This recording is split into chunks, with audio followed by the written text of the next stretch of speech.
Conserva la voz. Análisis sobre los hechos que hacen noticia en Estados Unidos, América Latina y el mundo.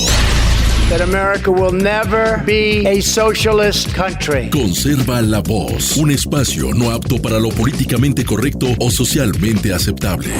La fuerza del cielo nos acompañe y ¡viva la libertad, carajo! Conserva la voz. Tu voz sin censura. Se ponen en la solapa el pin de la Agenda 2030, que no es más que la renuncia a nuestra soberanía.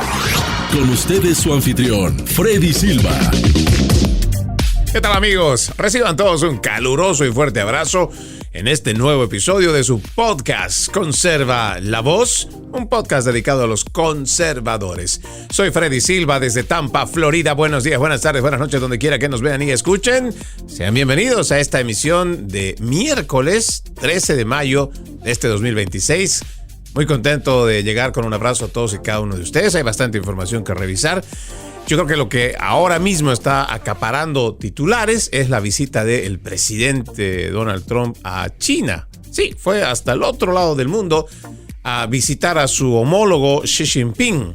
¿Qué es lo que sabemos hasta el momento? Pues que ha aterrizado ya en la capital china antes de la cumbre crucial con Xi Jinping, tras prometer que estaría, o más bien, instaría a la potencia asiática a abrirse a los negocios estadounidenses. El presidente fue recibido con honores en el aeropuerto internacional de la capital de Pekín por el embajador de Estados Unidos en China, David Perdue, el vicepresidente de Xi, Han Zheng, el embajador de China en Washington, Xie Feng, y el viceministro ejecutivo de Asuntos Exteriores, Ma Zhaoxu.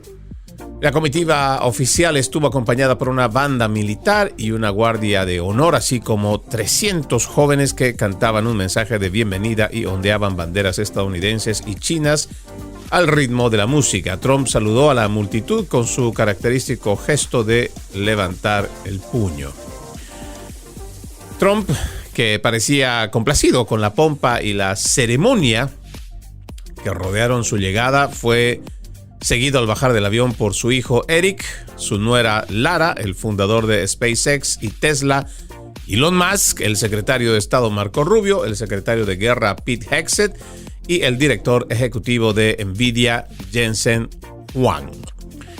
Pues ya el día de mañana va a ser el primer día completo de la visita del presidente, que va a incluir una visita al Gran Salón del Pueblo de Pekín, seguida de una reunión bilateral con Xi Jinping y una cena de Estado. Trump se reunirá nuevamente con su homólogo chino el viernes antes de regresar a Washington.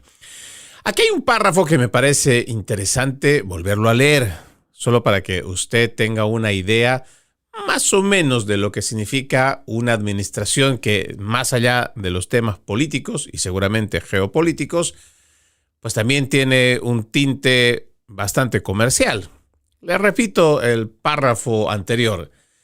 Trump parecía complacido con la pompa y sonaja y la ceremonia que rodearon su llegada. Fue seguido, o sea, en el avión presidencial, y póngale atención los nombres que voy a mencionar. Al bajar del avión estaba su hijo Eric Trump, su nuera, Lara Trump, el fundador de SpaceX y Tesla, Elon Musk. Si tan solo nos quedamos aquí, y adicionalmente el director ejecutivo de Nvidia, Jensen Huang. Bueno, yo entiendo que el presidente Donald Trump está presto para hacer negocios. Y entiendo además que, de alguna manera, en un intento que ya tiene Estados Unidos de por lo menos unas 2 décadas, para que China pueda realmente abrirse al comercio mundial. Y ojo, trate de encontrar el fondo de cada una de mis palabras cuando me refiero a China. ¿Por qué digo que China se abra al comercio mundial? No quiere decir que China no esté conectada dentro de esta globalización con el resto de las naciones del mundo. Yo creo que sería muy ingenuo, o realmente habría que tener muy poco conocimiento en temas económicos, macroeconómicos, geopolítica o de negocios simplemente, para afirmar que China no está abierta al comercio global. No, al contrario. Durante los últimos, yo diría ya 30 años, ha logrado imponerse en muchas economías. Si nosotros vemos la fortaleza que tenía para entonces, a principios todavía de este siglo XXI, el Mercosur, que es una asociación de países sudamericanos que cuando van a negociar, por ejemplo, con Europa o igual hacer tratados internacionales, pues una de las cláusulas que tiene esta organización es que se negocia en grupo. Claro, para que pues todos los países de la región sean beneficiados y para no estar haciendo acuerdos únicos, bilaterales, que tal vez simplemente, pues ya sea por tiempo, por conocimiento, le perjudique a la nación, a cualquiera, pues entonces mejor trabajan en bloques. Y eso ha sido recibido igual en la Unión Europea, ha sido recibido pues en distintos lugares.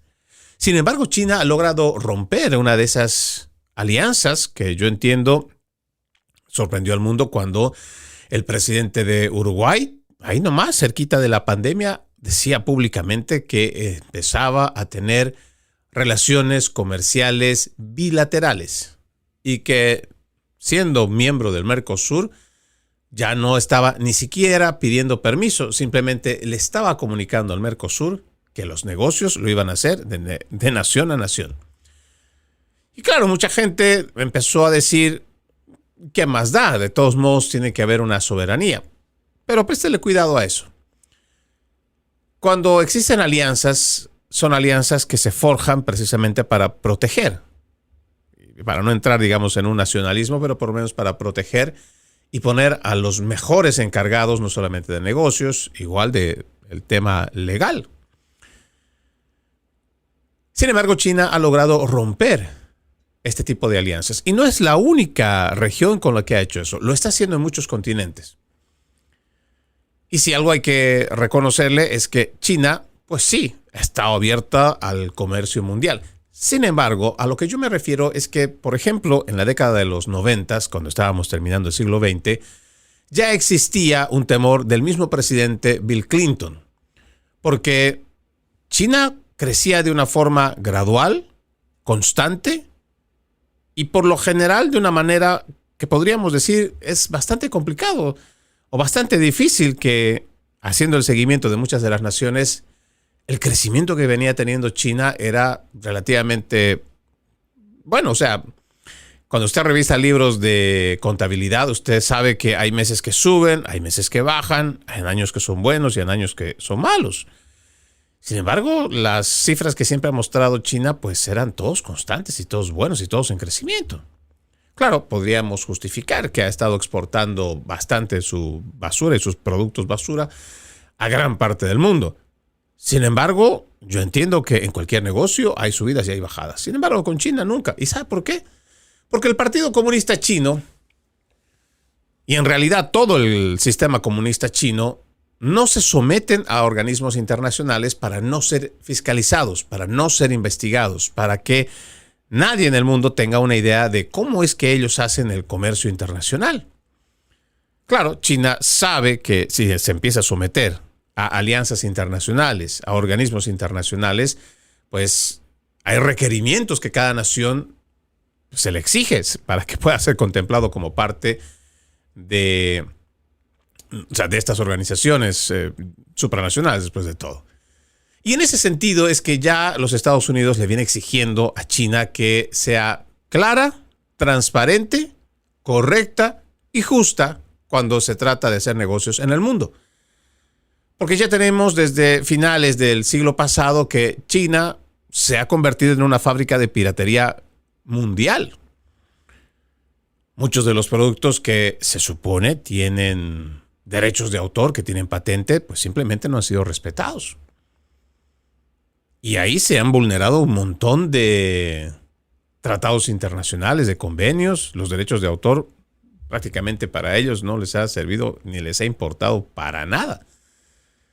Han hecho la copia de muchos de los productos, le han sacado todo el beneficio, quebraron las empresas, ya una vez que se ganan todo lo que se tienen que ganar, utilizan el producto, van a la quiebra, no rinden cuentas, total, ya el producto se vendió, el que quiera lo decomisa, el que quiera no, y la gente que lo puede pagar, que lo pague. Así es simple. En pleno siglo XXI, tratando de hacer cosas que estaban allá por los primeros años del pasado milenio. En una lucha, como diríamos, de la ley de la selva, donde el más fuerte simplemente gana. Pero Entonces existe este requerimiento para que China pueda ser parte realmente y honestamente de lo que llamamos los sistemas de comercio global. Con honestidad. Pero este componente que viaja no es nada distinto a lo que en su momento se ha criticado, por ejemplo, a la familia Biden. Claro, yo entiendo que hay componentes que no necesariamente van a ser de la misma línea corrupta, porque la familia Biden realmente fue una familia muy corrupta, pero hay ciertas observaciones que no podemos dejar de lado. Mire, estuve revisando un informe que da el Financial Times, pero me parece bastante interesante que veamos siempre la información objetiva. Yo entiendo que para muchos el empezar a hacer ciertos tipos de investigación puede crear esta idea de que, ahora parece que estamos volviéndonos en contra de la administración Trump. No. Nuestros valores siguen siendo los mismos, pero nuestro compromiso con hacer periodismo, pues no podemos dejarlo de lado. El Financial Times ha hecho un artículo que me parece interesante no perderle de vista. Mire, un grupo vinculado a los hijos de Trump solicita a Estados Unidos $400 millones adicionales para una mina de tungsteno. Comcast Capital ya ha conseguido hasta $1.600 millones en apoyo gubernamental para un proyecto en Kazajistán. Una empresa vinculada a los hijos de Donald Trump ha solicitado al Departamento de Defensa de Estados Unidos $400 millones adicionales para desarrollar una mina de tungsteno en Kazajistán, lo que se suma a los $1.600 millones de apoyo gubernamental destinados ya a este proyecto. Comcast Capital, que el mes pasado acordó fusionarse con una empresa fantasma respaldada por por Donald Trump Jr., el hijo, además del hermano Eric Trump, solicitó en marzo $400 millones en financiación a la Oficina de Capital Estratégico, una rama del Departamento de Defensa que respalda las tecnologías de la cadena de suministros necesarias para la seguridad nacional, según dos personas familiarizadas con este asunto.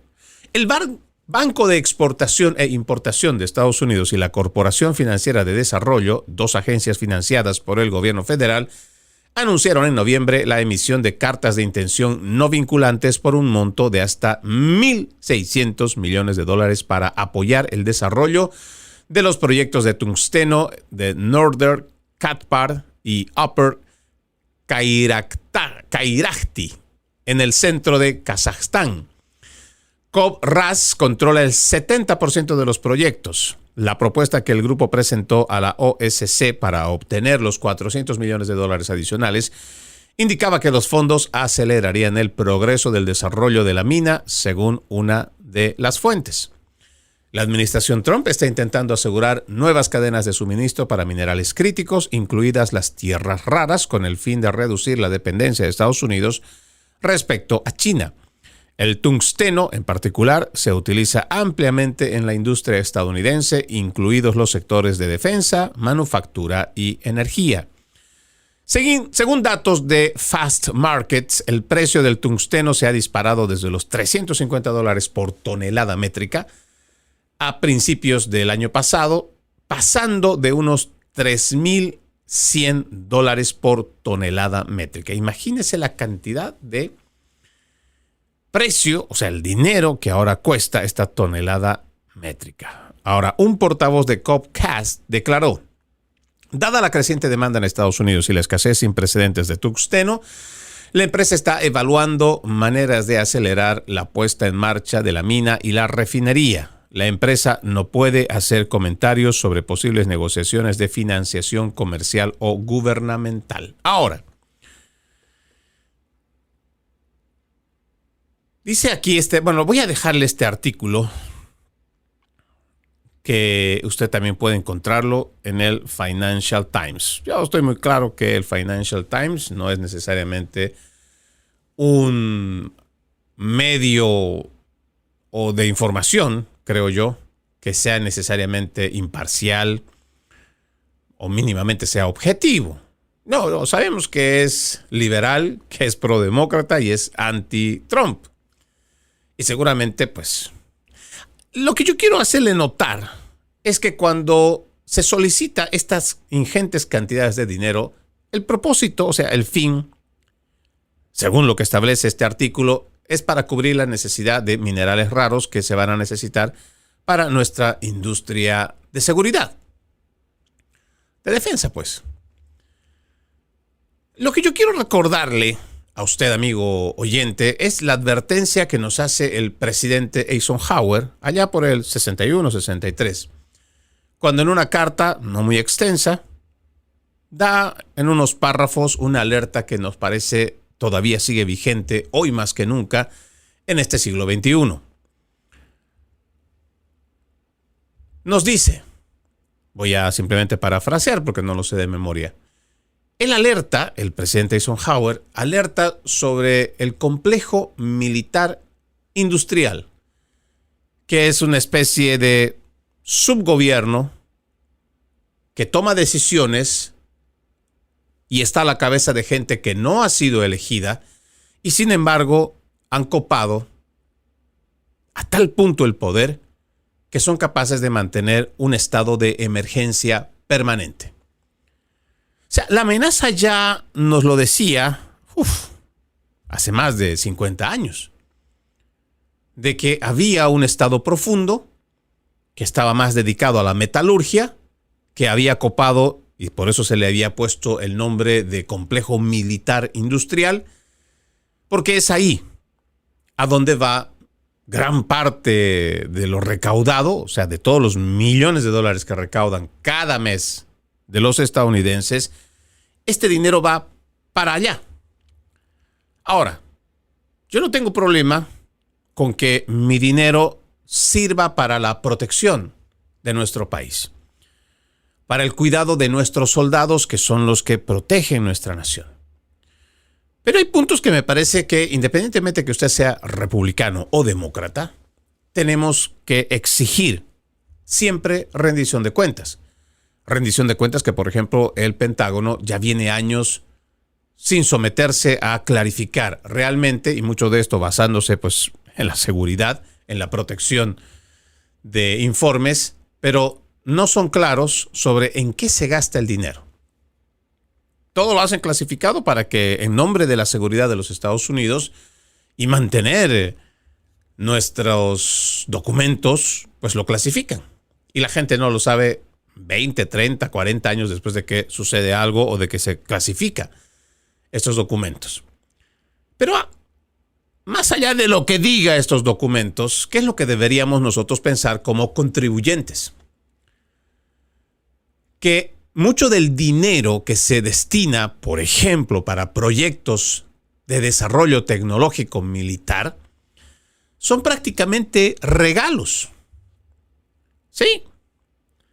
Bien sería que toda esa industria armamentística, que toda esa industria militar, que constantemente ha desarrollado tecnología, avance en defensa, protección de, no sé, baterías antimisiles, tanto que tenemos, que se ha desarrollado, y que a diario nuestro sistema de defensa también le vende defensa a otras naciones en el mundo. O sea, vamos a suponer, y nomás para poner un número, $1,000 millones. Yo sé que el presupuesto es muchísimo más alto, pero póngase a pensar en esta cifra. Si cada año le damos $1,000 millones al sistema de defensa y parte de ese dinero, digamos, no sé, solo por ponerle un número, el 10%, va destinado a trabajos de investigación, ¿no cree usted que como ciudadanos, si en esa investigación los sistemas militares desarrollan tecnología, patentan, o sea, equipos, le ponen la patente del desarrollo tecnológico a lo que hayan inventado, y este desarrollo tecnológico patentado, o sea, este producto, puede ser un avión caza, puede ser lo que sea que hayan fabricado, si ha sido pagado con nuestro dinero, se ha llevado adelante investigación, se ha logrado tener un producto. Adicionalmente a ello, tenemos una patente. Esa patente permite que ese producto, cuando sea vendido, pues va a tener regalías. ¿No cree usted que de los $1,000 millones, si hay un porcentaje el cual viene destinándose para el desarrollo tecnológico y la investigación, ¿no cree que ese dinero debería volver a las arcas del Estado? Y que cada vez el ciudadano, en la medida que nuestro patrimonio, ya sea para pagar la deuda pública, por lo menos, o que nuestro patrimonio de ahorro y lo que vuelva al Estado reduzca la cantidad de impuestos que nosotros tenemos que pagar. Pienso que eso sería lo más justo. Y ahora, ¿por qué le vengo mencionando este tema? Porque aquí tengo otro dato que me parece que no podemos ignorar. Se trata del nuevo costo estimado, y es que esto a usted mismo yo creo que le va a caer muy mal. El nuevo costo estimado para Estados Unidos de esta guerra en Irán asciende ahora a $29,000 millones. Solamente póngase a pensar esa cifra. El costo estimado de la guerra, de esta incursión militar entre Estados Unidos y Israel contra Irán, hasta el momento ha aumentado a $29,000 millones frente a la cifra de $25,000 millones dadas a finales de abril, según lo ha revelado un alto funcionario del Pentágono. Jules Horst, subsecretario interino de Defensa y director financiero de facto del Pentágono, declaró ante el Subcomité de Asignaciones para la Defensa de la Cámara de Representantes que la cantidad más elevada provenía de un análisis más exhaustivo de las cifras. El equipo del Estado Mayor Conjunto, junto con el equipo del Contralor, está constantemente revisando esa estimación, por lo que ahora creemos que está más cerca de los $29,000 millones. Eso se debe a los costes actualizados de reparación y sustitución de equipos, así como los costes operativos generales necesarios para mantener al personal en escena. Durante la audiencia, que duró aproximadamente 2 horas, el secretario de Guerra Pete Hegseth escuchó quejas bipartidistas sobre el hecho de que el Pentágono no ha sido más transparente con los legisladores acerca de los costos más específicos de la guerra en Irán. Compartiremos lo que podamos, dijo Hegseth. Cuando sea relevante y necesario, lo compartiremos.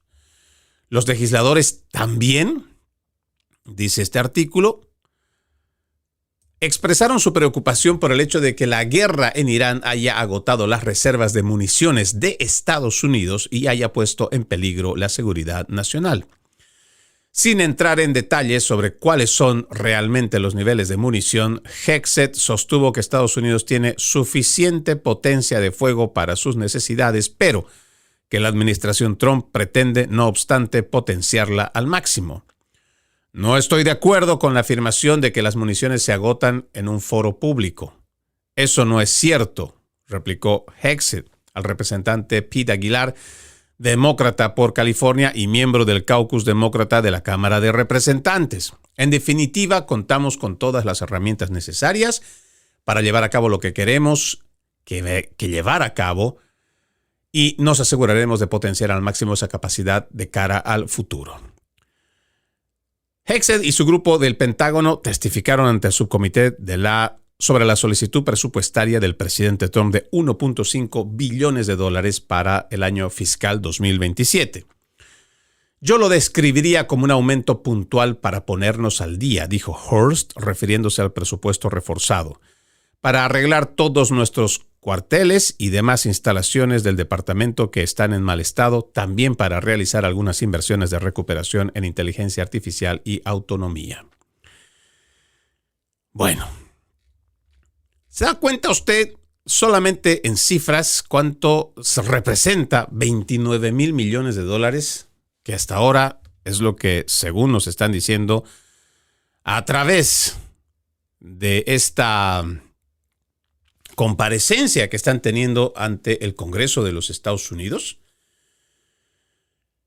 Es que son cifras que, es más, yo quisiera en este momento nomás ponerle un poquito de esta página que usted sabe, cuando tengo la oportunidad de hablarle de la deuda pública, pues no tengo otro lugar donde recurrir, ya que esta es una página que en tiempo real nos va diciendo cuál es la deuda pública actual. En este momento, ahora que estamos haciendo este episodio, la deuda nacional pública es de 39 trillones de dólares, 237,000, y no le cuento el resto porque esto va cambiando constantemente. Según este dato, estos más de 39 trillones, 237,000 y todo el resto que sigue de números, significaría que si lo dividimos entre los más de 300 millones de habitantes que vivimos en los Estados Unidos, nos tocaría pagar a 114,137 dólares. Pero usted sabe que los niños y los ancianos no trabajan, no contribuyen. O sea, al que le va a tocar pagar esta deuda, pues es a todos los que pagamos impuestos. Cada uno de los que paga impuestos le tocaría pagar 357,070 dólares. ¿Qué le parece? Sí, yo entiendo. 357,000 nos serviría bien para pagar una casa. Pero no. Adicional a todo lo que usted tiene que pagar, pues usted también va a tener que pagar esta deuda pública. De alguna manera lo vamos a tener que hacer. Todos, porque se supone que cada vez que se eleva el techo de la deuda pública, cada uno de los que lo representan a usted en el Congreso aprueban si es que quieren endeudar más al país. ¿Qué quiere decir endeudarse? Quiere decir que como no hay dinero, de algún lado lo tenemos que sacar. Y ese lado es precisamente de la promesa de los trabajadores de los Estados Unidos. La promesa. Pero esta es una cifra realmente brutal. Y ahora tenemos una guerra que en tan solo poquito más de... ya estamos para el tercer mes. Según lo que dice este artículo, pues estamos por los 29 mil millones de dólares. Lo que le digo es realmente preocupante. Y lo que dice ahora el senador Lindsey Graham, que además es un republicano, un trumpista, él dice, el senador Lindsey Graham arremetió contra China y Pakistán acusando a ambos países de apoyar a Irán y socavar las conversaciones de paz con la República Islámica. El senador de línea dura y firme defensor de la campaña bélica aprovechó un informe de CBS News para afirmar que Pakistán permitía que aviones iraníes aparcaran en sus aeródromos y las compras de petróleo que China realizaban al régimen.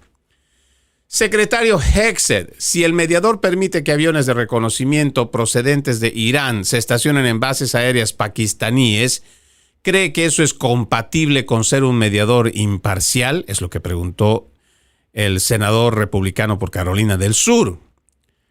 Eso se lo dijo en esta misma comparecencia donde estaban siendo interpelados por el Congreso. El máximo responsable del Pentágono eludió la pregunta durante su comparecencia ante el Subcomité de Asignaciones para la Defensa del Senado al tiempo que defendía la solicitud de presupuesto para el año fiscal 2027. Pakistán, que es mediador en las conversaciones entre Estados Unidos e Irán durante semanas, recibiendo elogios efusivos, además del presidente Trump, negó ese informe y afirmó que los aviones del régimen estaban allí para negociar. No confío en Pakistán ni un ápice. Si realmente tienen aviones iraníes estacionados en bases pakistaníes para proteger los activos militares iraníes, eso me indica que tal vez deberíamos buscar otro mediador, dijo Graham.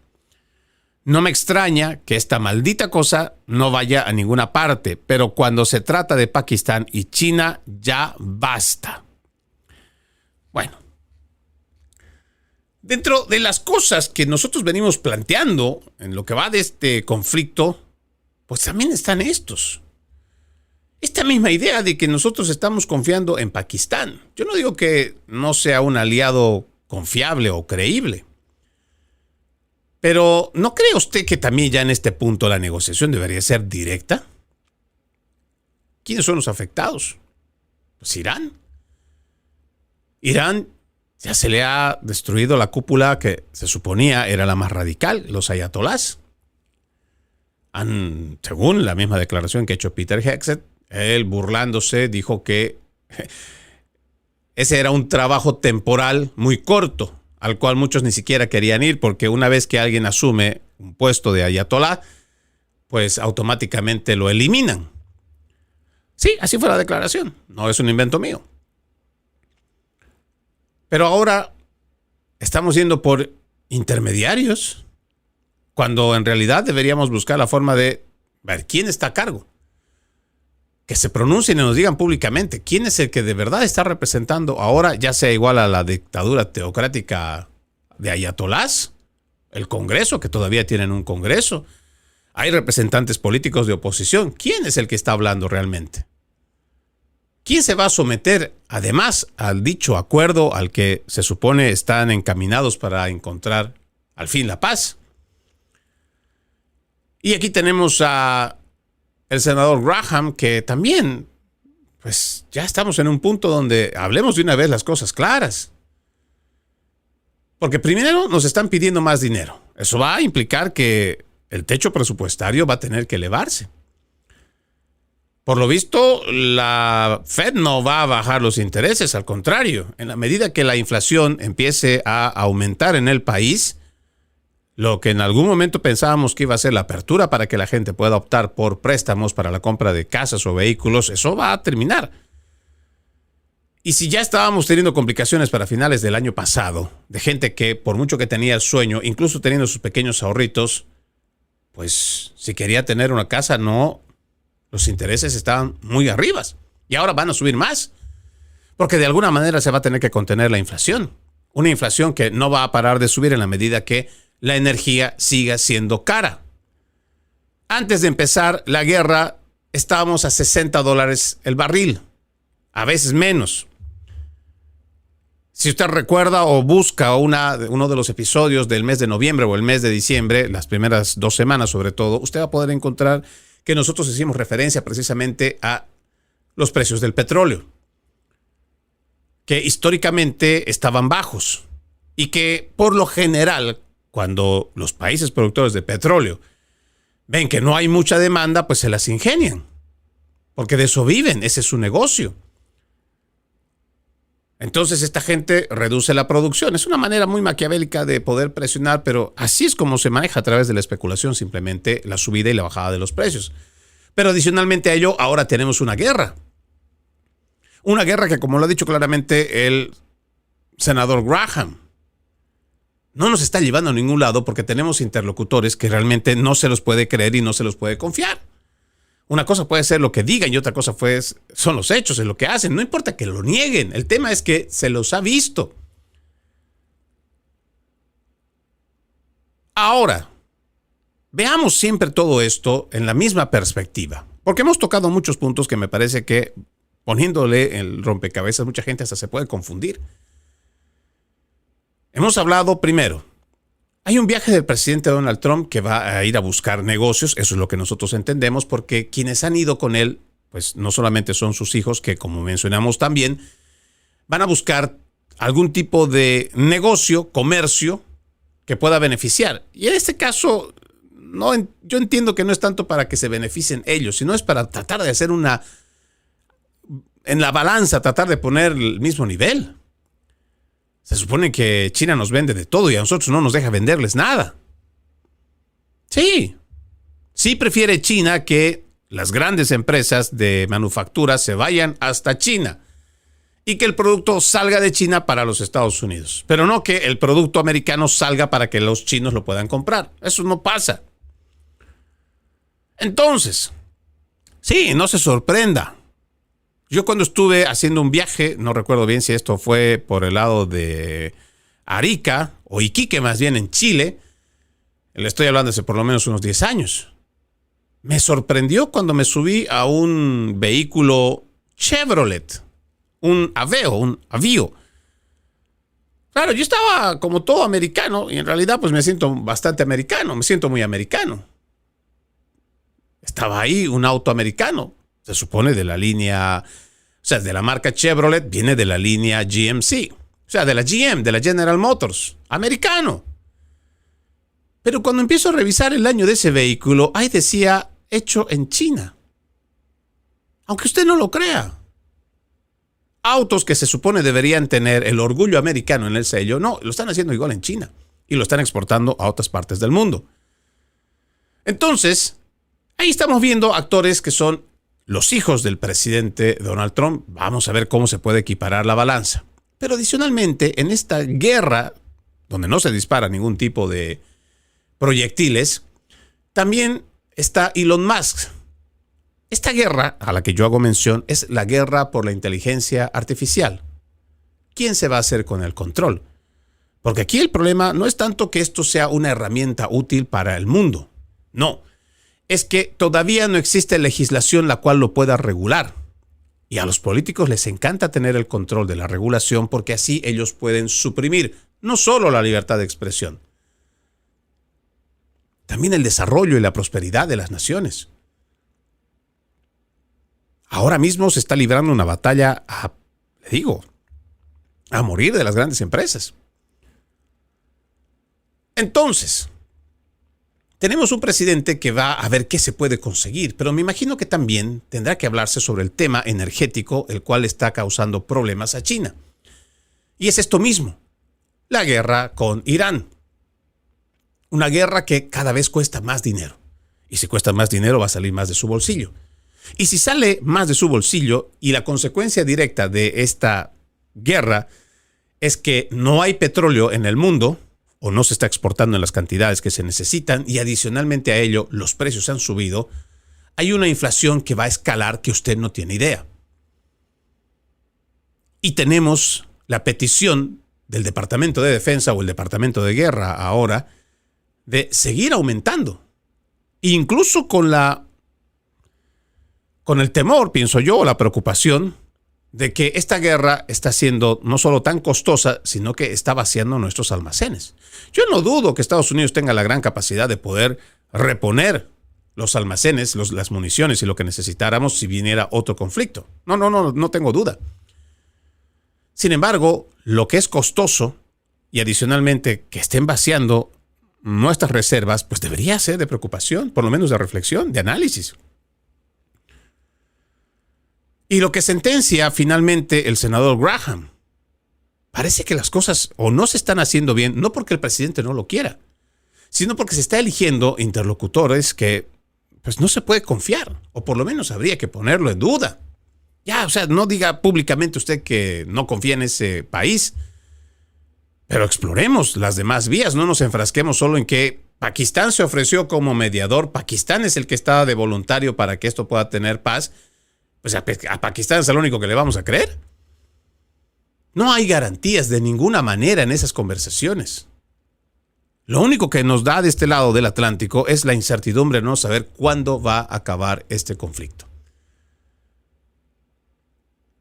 Habíamos empezado diciendo que la alerta que nos deja el presidente Eisenhower hace más de 50 años sobre este complejo militar industrial hablaba sobre la toma de control y poder incluso por encima de aquellos que habían sido electos por un pueblo.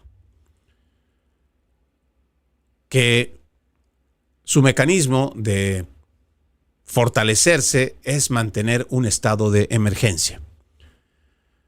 Un país que está constantemente en estado de emergencia le permite a sus políticos saltarse todo tipo de filtros y fiscalizaciones. Eso es lo que tenemos que evitar. Más allá de que sea un gobierno republicano o demócrata, el país siempre tendrá que estar primero. Sigamos orando, pero sobre todo viendo la manera de cómo presionar a nuestros políticos para que, primero, seamos claros hasta cuándo realmente va a durar este conflicto.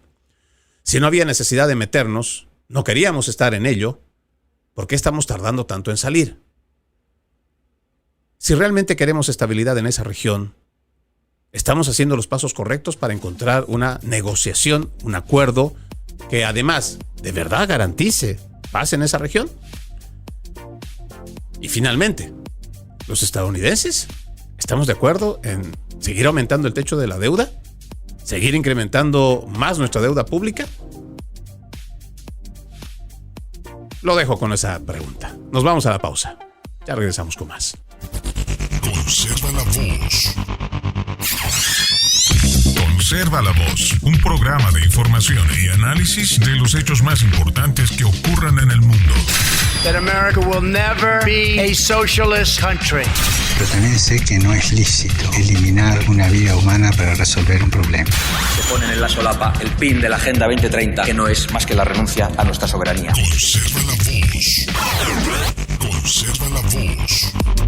Continuamos con más de su podcast Conserva la Voz. Recuerde, usted puede ser parte de este programa. Escríbame a Freddy Silva Ayala en Facebook, Freddy Silva 80 en Instagram, Freddy Silva TV en X, antes Twitter, LinkedIn, Truth Social, igual que TikTok y YouTube. Le agradezco muchísimo que usted me ayude a compartir mi contenido. También lo invito a ver www.loramediatv.com, www.loramediatv.com, un espacio donde además de este programa encuentra muchos otros con periodismo objetivo. Recuerde, www.loramediatv.com, www.loramediatv.com.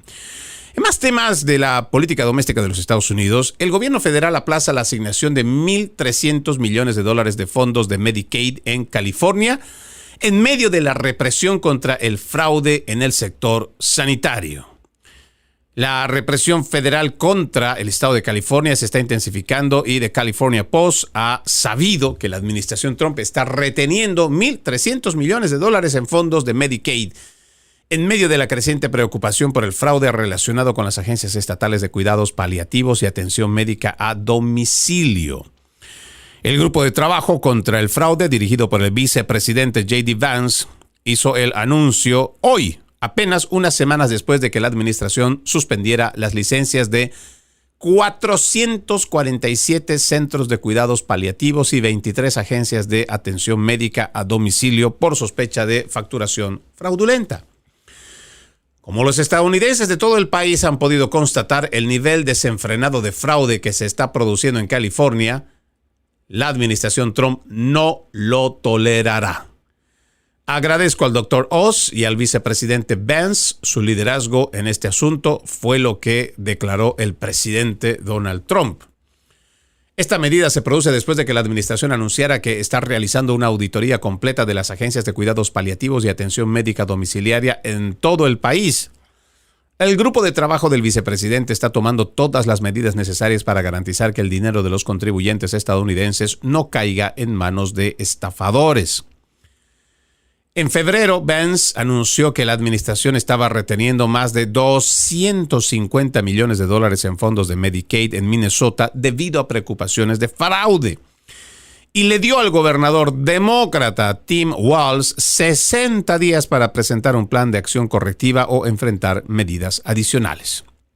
Unos meses más tarde, el Dr. Oz, administrador de la CMS, anunció que se aplazarían $91 millones adicionales en fondos federales de Medicaid en Minnesota debido a las graves vulnerabilidades del programa al fraude. Y claro, ahora, bueno, ¿de dónde viene esto, no? Yo creo que si usted ha seguido no solo el de California, sino el de Minnesota, hay un muchacho, un periodista, Nick Shirley, que ha comenzado a hacer un trabajo de periodismo independiente y buscando precisamente dónde se va todo ese dinero. Porque cuando empieza a hacer la investigación, hay cosas que eran realmente raras. Al principio se hablaban de unos $30 millones, $64 millones en estafa. Que una vez empezando a revisarlas, se empezó a hacer un cálculo que estaba llegando a los 9,000. No le estoy diciendo $900 millones, $9,000 millones.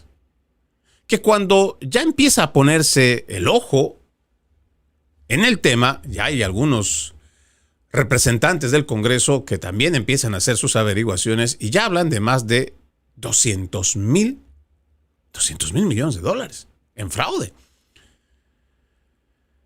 Este esquema es relativamente sencillo de poder ver que son fraudulentos.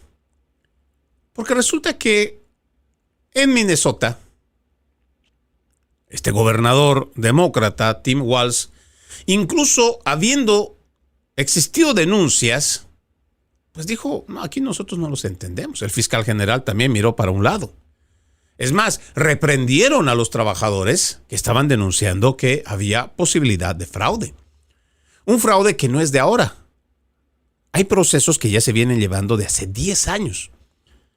Pero como están acostumbrados a robar y ya conocen cómo el sistema es de frágil en el estado de Minnesota, pues igual será en el de California. Y no quiero ni pensar en los estados como el de Nueva York o cualquier otro estado demócrata. Tan sencillo como que usted simplemente abre su supuesta oficina de cuidados de niños, supongamos, como se lo hace aquí en la Florida. Usted consigue un ambiente, pone una recepción, hace más o menos, usted puede ir fácilmente ya a un local donde está predispuesto para el cuidado de niños. Usted va y se alquila ese lugar. Ya tiene su recepción, tiene lugares donde se va a dejar a los niños, tal vez cuidado para que descansen, para que duerman, otro lugar será educativo y así. Inicialmente usted puede hacer un contrato de 1 año. Y usted empieza a decir que en ese lugar hay tanto niño que hace una cifra de, vamos a decir, una que yo entiendo sería real, que tú pudieras tener en un lugar, incluso siendo un lugar grande, pues estará oscilando entre unos 60 niños. Solamente póngase a pensar, 60 niños, incluso siendo un lugar de 3 habitaciones, 60 niños es muchísimo. Pero bueno, vamos a pensar que son 60 niños. Pero cuando ya empiezas a revisar los números, o sea, sus declaraciones, ahí dicen que atienden no a 24, no a 50, no a 60, a más de 1,200. Y tú te pones a pensar y dices, ¿pero cómo? ¿Y dónde meten a los 1,200 si en este lugar no caben? Porque le digo, algunos son tan sinvergüenzas que lo que hacen es conseguir un cuarto. Y ese cuarto termina siendo la oficina, supuestamente el lugar donde van los niños, la parte recreativa, incluso hasta para cuidado de atención médica. Y como saben que no hay una fiscalización, porque como los demócratas se las ingenian para darle este tipo de permisos a empresas a las cuales ya les condicionan de que ese dinero que van a recibir, una buena parte tiene que llegar para aportar al partido o a quien esté pues corriendo por una elección. Así de corruptos son. Y así es lo que han venido, o por lo menos es lo que se ha ido descubriendo. Pero para que usted tenga una idea, cuán fácil es robar el dinero a los contribuyentes. Y esto mismo, pues ha estado pasando en California. Este mismo joven, Nick Shirley, este periodista independiente, también se fue hasta allá. Encontró también, ya no en el mecanismo de cuidado para niños, sino también en el cuidado de ancianos. De transportación para ancianos. Y la misma hermenéutica. Crean el lugar, o sea, se crean el negocio, se rentan el lugar, ya una vez que todo está aprobado, dejan el lugar y ellos siguen recibiendo el dinero. No cuidan ni uno solo. O peor aún, lo que hemos encontrado en California todavía es mucho más cínico. Ellos que son sinvergüenzas. En el estado de California, ¿qué es lo que hacían? Las mismas personas se declaraban ellas como que tenían una compañía de cuidado de ancianos para cuidar a sus padres. ¿Qué le parece? ¿Y dónde cree que los cuidaban? ¿En un centro especializado? ¿En un geriátrico? ¿En un lugar donde se especializan enfermeras, psicólogos y llevan especialistas para cuidar a las personas de la tercera edad? ¡No! Estos mismos sinvergüenzas que crean esta organización ficticia declaran que la oficina es su casa y resulta que en su casa están cuidando a sus padres, pero en los libros dice que son oficinas, que son empresas y que además atienden a más de 100 ancianos. ¿Qué le parece? Y por eso cobran millones de dólares. Es ahí donde nosotros tenemos que empezar a ver que lo que han venido haciendo, y ojo, aquí puede ser igual demócrata o republicano, se está robando abusivamente a los contribuyentes.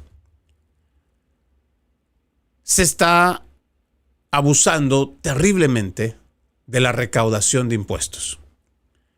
Mientras la mayor parte de la gente allá afuera está haciendo lo que puede para que su cheque le alcance, ahora con una inflación subiendo, con precios de la gasolina cada vez más altos, con una capacidad de ahorro cada vez menor. Y sobre eso, que no exista un control. Pero peor aún, lo más indignante, es que no hay cultura de la consecuencia. Estos ratas, estos sinvergüenzas, se andan caminando en autos de lujo. Muchos de ellos ni siquiera son procesados. Ya estos que han recibido tantos millones, ahora mismo que se han alertado, ya han empezado a quebrar, a cerrar sus negocios. ¿Qué le parece? Y es que por donde usted lo vea, es realmente terrible. Nos han prometido en esta administración cultura de la consecuencia.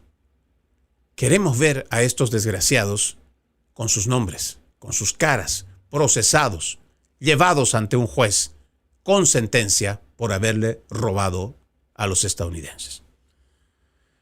Si no restituimos la credibilidad en el sistema estadounidense, si viene una nueva administración republicana, créame, va a tener un grave conflicto con la sociedad.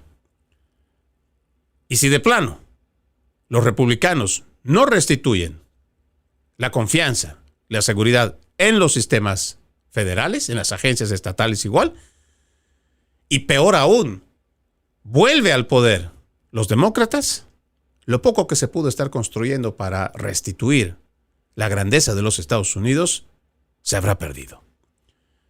Y se habrá perdido también porque nosotros como ciudadanos hicimos muy poco para poder cuidar a nuestro país.